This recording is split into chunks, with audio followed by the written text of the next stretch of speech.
A self-appointed neighborhood enforcer pulled a gun on a teenage boy outside his home, completely unaware that the kid's father was watching, armed and trained by the US Special Forces.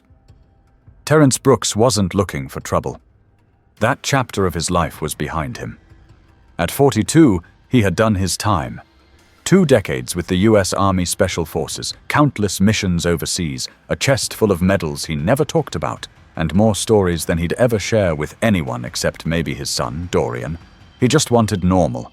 Grass that needed mowing, a garage with too many boxes, sleep uninterrupted by distant gunfire or tense orders whispered through a radio. That kind of peace. So when he found a modest 3-bedroom home on a tree-lined street in Warner Robins, Georgia, a town quiet enough to forget the noise, he didn't hesitate. It was close enough to Macon for work and school, but far enough for stillness. The house wasn't anything fancy, but it had a good roof, space in the backyard for Dorian to run around, and neighbors who, at least on paper, looked like the kind who kept their lawns neat and their noses out of other people's business. But Terrence should have known. Peace for men like him rarely came that easy. The first few days passed uneventfully. Dorian, only 14 but sharp as a tack, helped unpack boxes and set up their modest home office. His room still smelled like cardboard and new carpet.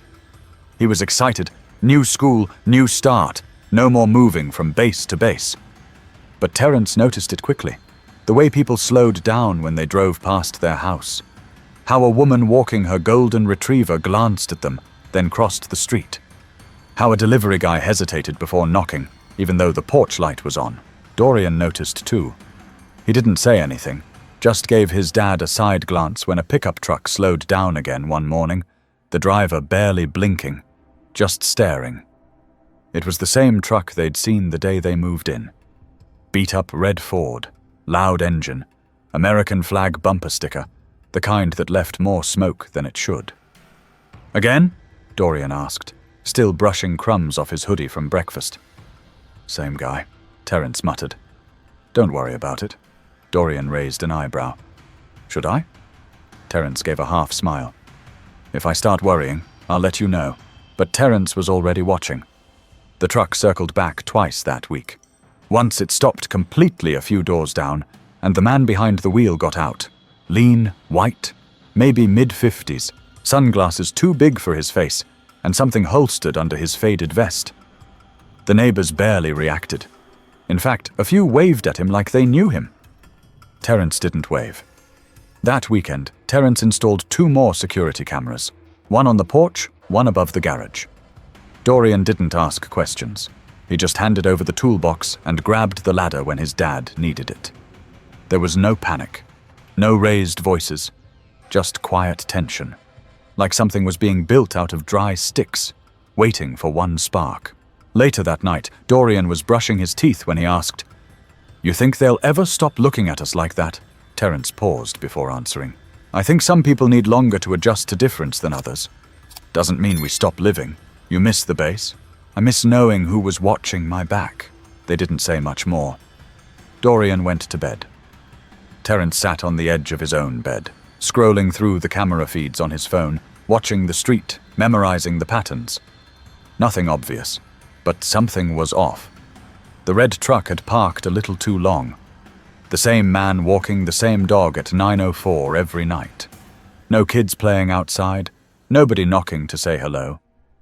Peace didn't feel like this. Not yet. But Terrence wasn't going to be the one to bring fire to this quiet street. He knew better than that. He'd been trained to wait, to watch, and to act only when there was no other choice. Dean Whitlock didn't need a badge to feel like a cop. He wore one anyway, a shiny, fake HOA security badge clipped to his belt, next to the pistol he carried with 0 training and way too much pride. His job? Nothing. His authority? Non-existent. But ask Dean, and he'd tell you he was the last line of defense in a world falling apart. Dean wasn't appointed by anyone. He appointed himself, said he was protecting community standards, said he was tired of seeing the neighborhood change, said it with a smile that didn't reach his eyes. People like Dean always started small, calling in suspicious activity, leaving passive-aggressive notes about trash cans or paint colors. But he escalated. Always did. He'd lived on Carver Way for 19 years, knew everybody's dog, license plate, and how long your guests could stay before he left a warning on your windshield. Most neighbors found him annoying. Some ignored him. But a few? They liked having him around. He said what they wouldn't. So when Dean saw Terence and Dorian move in, something in him tightened. He didn't care about military service, didn't care that Terence kept his lawn trimmed or waved when people walked by. He just saw what he wanted to see. 2 black faces on his street. And he wasn't subtle. Terence had noticed him early. That red truck creeping past wasn't random. Dean always slowed down when Dorian was outside, and when Dorian wasn't, Dean still came by, watching the mailbox, watching the windows. One afternoon, Terence caught him on camera walking up the driveway and pretending to inspect the sidewalk. Dorian had watched it from the living room. What is he even doing? Trying to pretend he owns something. Terence filed a quiet report with the local HOA. They responded a week later with a form letter. Thank you for your feedback. Please note, HOA security is not an active division of our association. In other words, Dean wasn't theirs, but no one was going to stop him either. Terence knew the type. Dean walked like he owned everything he saw, like his opinion carried more weight because it was loud and confident.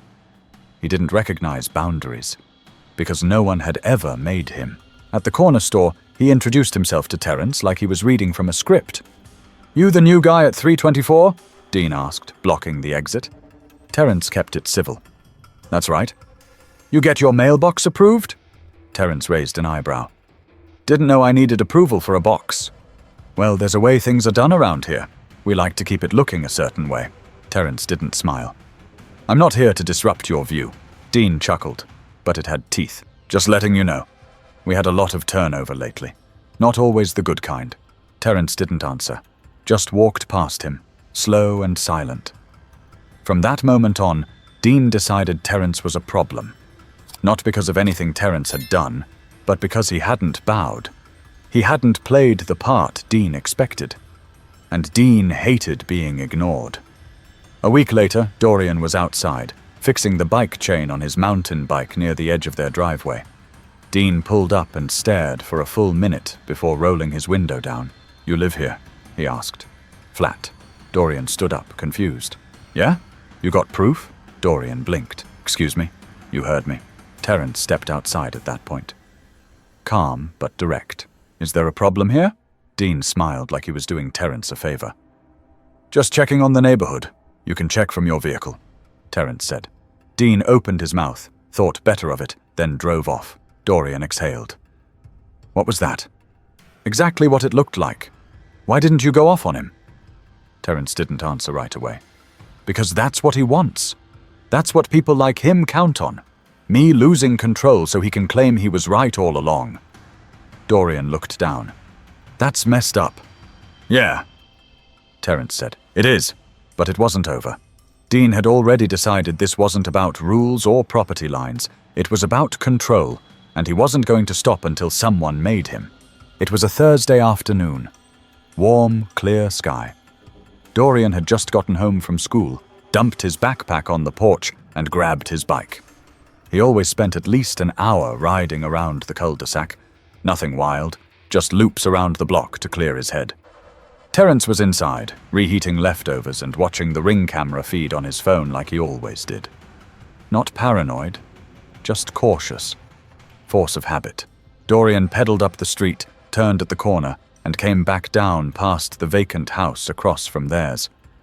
That's when Dean Whitlock's truck rolled around again. Same pickup, same slow crawl. But this time, he didn't just drive by. Dean pulled over, parked directly across from the Brooks driveway, stepped out. And for the first time, he didn't pretend to check mailboxes or look casual. He walked straight toward Dorian.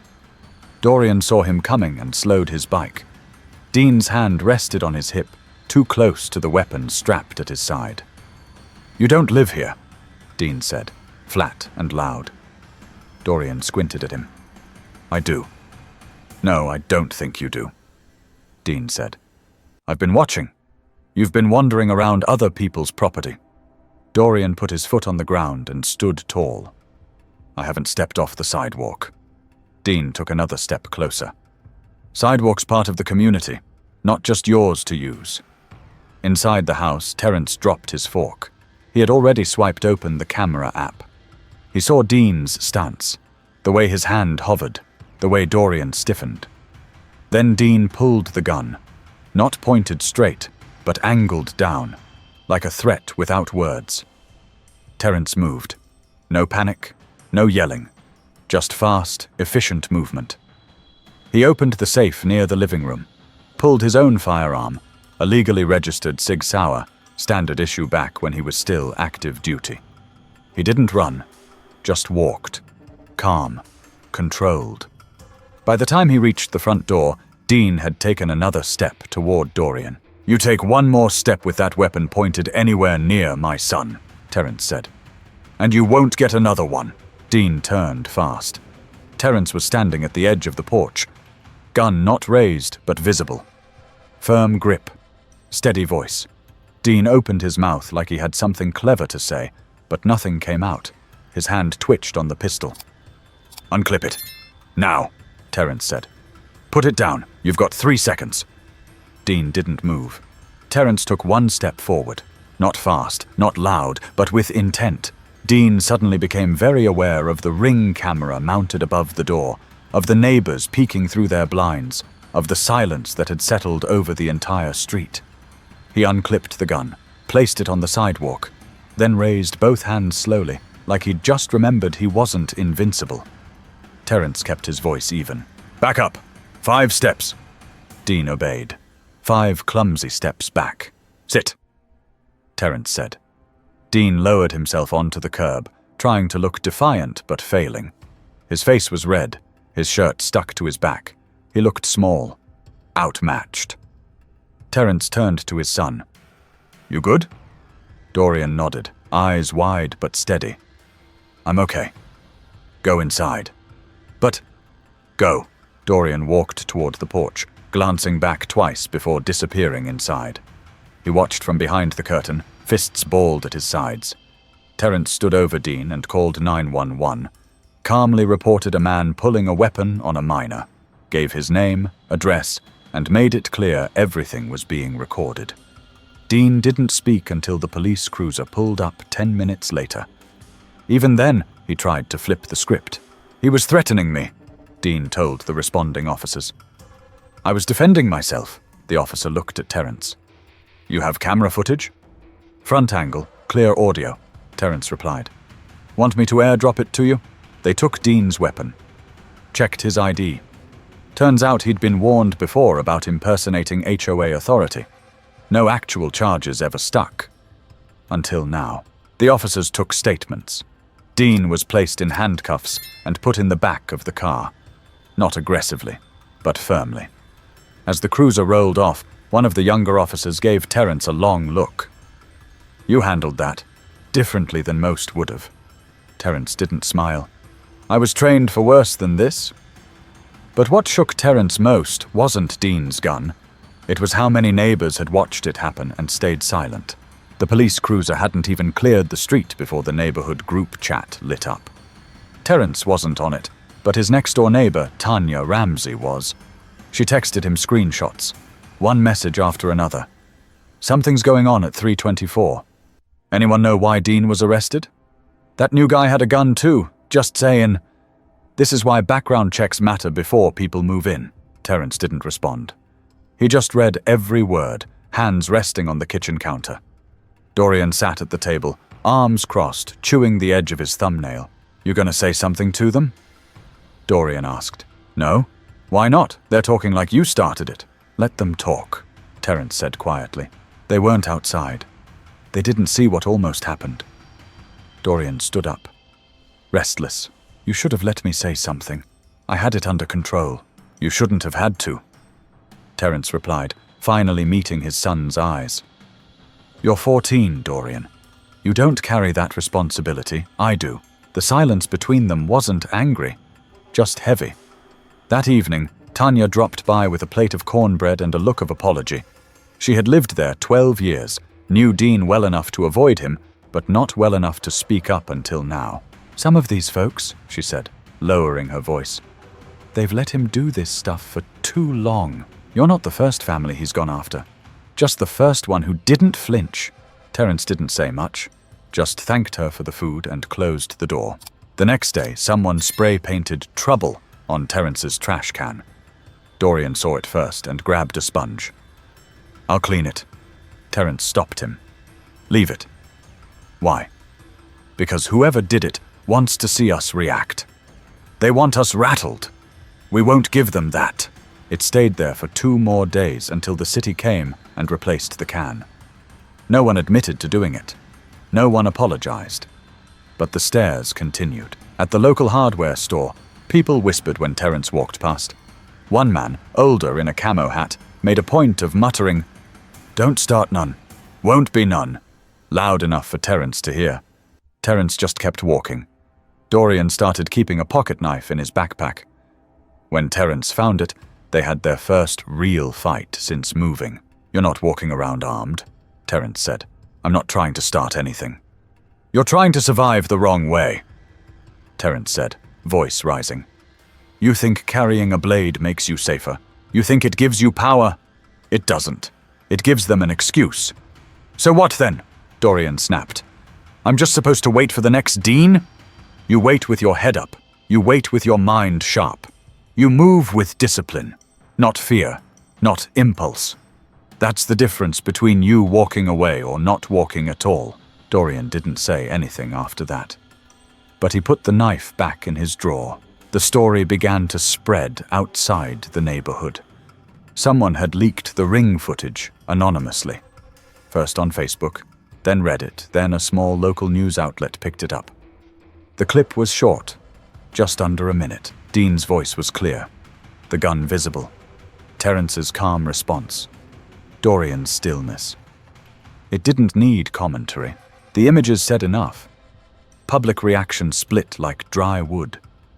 Some comments praised Terence for his restraint. Others asked why he had a gun at all. Some blamed Dean. Others said he was just protecting the community. But the most repeated phrase, "He pulled a gun on a kid, and that kid never even raised his voice." A few days later, Terence received a letter taped to his front door. It wasn't signed, but it read, "You're not welcome here. Leave before something happens you can't fix." He didn't report it. He didn't pack. He stayed. That Sunday, he and Dorian walked together to the small park at the end of the block. Eyes followed them the whole way. No one spoke. Terence nodded at every person he passed. Not forced, just calm, firm. Dorian leaned over and whispered, "You're not scared?" Terence said, "Son, when people look at you with fear in their hearts, they'll do one of 2 things, attack you, or wait for you to mess up. I'm not giving them either." But the message was clear. This wasn't just about one man anymore. It was about how an entire neighborhood decided who belonged and who didn't. By Monday morning, Dean Whitlock had become a name people whispered, some out of shame, others in quiet support. The local paper finally covered the incident with a dry headline. "Man detained after dispute with teen in Warner Robins neighborhood." It downplayed the weapon. It left out the badge. It failed to mention that the teen had a pistol inches from his chest. Terence wasn't surprised, but someone in the city police department had decided to take it seriously. A detective named Carla Benavides called Terence directly. "Mr. Brooks, I saw the footage. I want to meet." They met the next day at a neutral spot, the public library near Watson Boulevard. Dorian stayed home. Terence came alone. Detective Benavides had tired eyes and a no-nonsense tone. She didn't ask about his military record. She didn't try to impress him. She just sat across the table with a tablet and said, "You showed remarkable restraint. That man had his finger on the trigger. You didn't flinch." "I've seen worse," Terence said. She nodded. "Doesn't make it right." They talked for nearly an hour. about the pattern of complaints against Dean that were never followed through, about the vague connection between Dean and the former HOA president, an old hunting buddy who quietly stepped down last year, about how Dean had somehow convinced some people he was part of the security committee, even though no such thing ever existed. People tolerated him, Benavides said, because it was easier than confronting the discomfort. Terence tilted his head. That's how men like him grow roots, she nodded. Not anymore. Within 2 weeks, Dean was formally charged with brandishing a weapon at a minor, impersonating a public officer, and making terroristic threats. None of the charges were felonies, but they were enough to land him with court dates, legal bills, and a record. The part that really hit him? He was banned from returning to the neighborhood. The same neighborhood he'd policed with swagger now had a trespass notice with his name on it, signed by the city. That shift didn't come easy. The HOA board held an emergency meeting. Terence didn't go, but Tanya Ramsey did, and she called him afterward. They tried to smooth it over, she said. Talked about misunderstandings and community values. I told them if a kid had died, they'd be standing in front of cameras apologizing to a grieving father. A few neighbors stopped by in the days that followed. Quiet apologies. Baked goods. One man, a schoolteacher named Leonard Price, shook Terence's hand and said, "You taught this whole block a lesson without saying a damn word." Dorian started walking taller after that. Not proud, just less burdened. He joined a local basketball team, spent afternoons shooting hoops at the park instead of circling the driveway like he was trying not to be seen, and word kept spreading. A local pastor invited Terence to speak at a Sunday service. Not to preach, just to talk. He didn't want to at first, but Dorian said, "Maybe someone else needs to hear it." So he went, stood in front of a packed room at Macedonia Baptist Church and told the story. Not with anger, just facts. Then he said something that stayed with everyone in the room. Control isn't power. Restraint is. A man with a gun can take a life, but a man who holds back when he has every right to act? That's the man who shapes the future. There were no fireworks, no parade, just a slow thaw. A few weeks later, a new rule passed through the HOA board.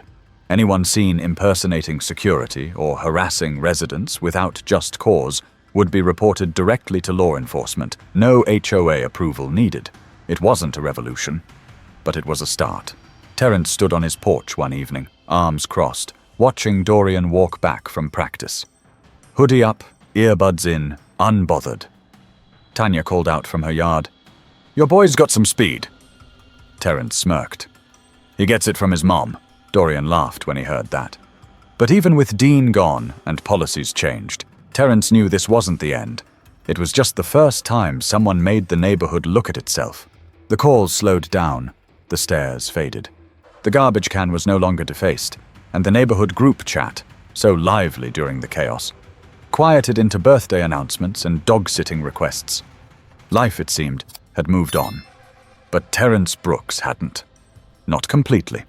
You don't forget the image of your son standing still while a stranger decides whether or not to squeeze a trigger.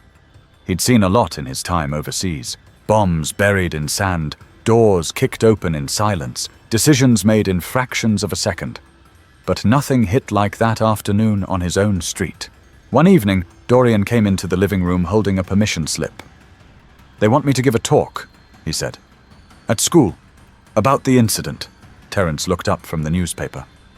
"What for?" "They're doing some anti-bullying, community awareness thing. Mrs. Carver said my story might help." Terence thought for a moment. "You want to do it?" Dorian shrugged. "I'm not scared of talking. Just don't know what to say." "Say what you know," Terence said. "Not what they expect to hear." Dorian stared at the paper a bit longer, then nodded. 2 weeks later, Terence sat in the back of the school gym while Dorian stood under fluorescent lights in front of 200 students. No microphone, just his voice. "He pulled a gun on me," Dorian said plainly. "He said I didn't belong, but I was on my own street. I didn't yell. I didn't cry. I just stood there. My dad stepped in before it got worse." He paused, scanning the crowd. Some kids leaned forward. A few teachers wiped their eyes. I think a lot of us get looked at like we don't belong. Not just me. Maybe because of how we dress, where we come from, how we speak. But we do. We belong in our homes, in our schools, on our sidewalks. That sentence hung in the air. Afterward, kids came up to shake his hand. Some asked him questions. A few just stood quietly, unsure of what to say, but they felt it. Terence waited until they got in the car to speak. "You handled yourself like a man today." Dorian smiled faintly. "Didn't feel like one that day." Real strength isn't about how you feel in the moment. It's about what you choose not to do, even when everything inside you says, swing. That night, Terence sat at his desk with a legal pad. He wrote out a list of principles he used to teach new recruits. Calm under fire, eyes on the exit, never assume the room is safe. He crossed out the jargon, rewrote them for Dorian. Then he stuck the list to the fridge. It wasn't long after that, the city council invited him to speak. They were updating community engagement policies and wanted input. Terence didn't dress in anything fancy, just a button-down and jeans. He didn't bring statistics or slides, just his presence.